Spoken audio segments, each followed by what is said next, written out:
Ang luha ay hindi basta-basta papatak kung hindi naman para sa isang taong mahalaga.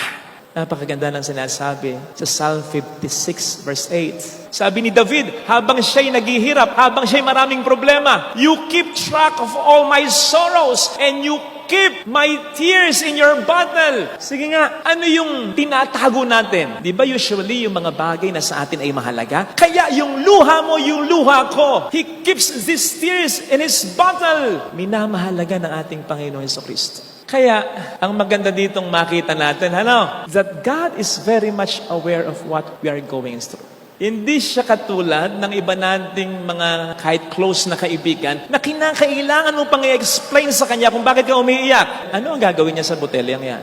Sa palagay ko, pagharap natin sa kanya, pagpasok natin sa kalangitan, itong isa sa mga isasalubong niya sa atin. Yung botelya ng mga luha na yan.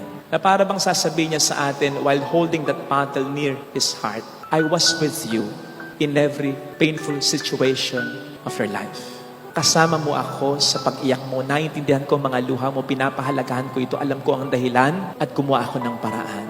I was hugging you, I was guiding you, I was leading you, I was healing you, I was with you. Ngayon, ito na ang botelya ng mga luha mo.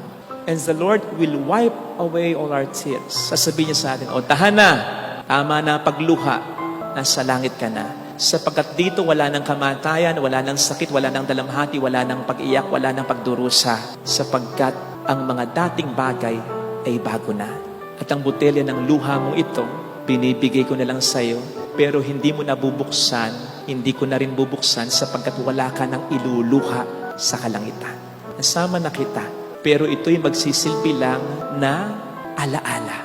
Yes, ng mga masasakit mong karanasan. Pero ng mga masasakit mong karanasan na iyong napagtagumpayan kasi I was with you. Ikaw ay aking tinulungan. Kaya, anak, walang pumatak na luha mo na aking sinayang.